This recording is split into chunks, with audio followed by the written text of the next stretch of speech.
العجل العجل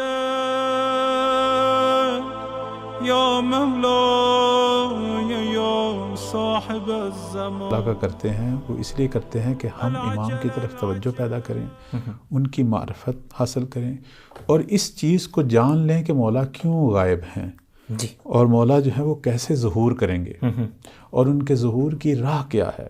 یہ جو ہمیں احادیث اور روایت میں کہا گیا کہ مہدی کے ظہور کے لیے تیاری کرو، وہ تیاری کیا ہے؟ مہدی کا ذکر ہوا ہے تو وعدہ پروردگار سے ہوا ہے اور خدا کبھی اپنے وعدے کا جو ہے وہ تخلف نہیں کرتا. خدا نے واضح طور پر قرآن میں کہہ دیا کہ ان اللہ لا یخلف المیعاد. تو اب یہ وعدہ پروردگار کا، لیکن اس وعدے کی کچھ شرائط ہیں. واہ واہ واہ، وہ شرط یہ ہے کہ اس کے لیے بھی اسباب ہوں گے. ہاں، ہم نے نصرت کا پہلے عہد و پیمان کرنا ہے اور اپنے آپ کو بھی انہوں نے ناصر تیار کرنا ہے تو خدا اپنا وعدہ پورا کرے گا. سبحان اللہ. جیسے نماز اللہ کی عبادت ہے لیکن اس کی شرط ہے کہ وضو کیا ہوا ہو، اس کی شرط ہے کہ وقت اس کا پہنچا ہو.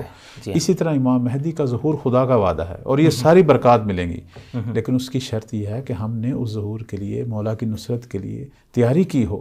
چونکہ مولا نے جب ظہور کرنا ہے، جس طرح پیغمبر نے اپنے 313 ناصروں کے ساتھ 1000 کا مقابلہ کیا اور مٹھی بھر ناصروں سے عرب پر حکومت قائم کی، اس طرح مہدی کو بھی وہ مٹھی بھر ناصر چاہیے کہ جن کے بنا پر مولا شرق و غرب پر حکومت کریں گے. وہ ناصر کہاں سے تیار ہونا ہے؟ وہ ہم میں سے ہوں.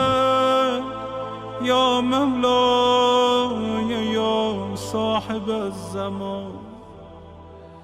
العجل العجل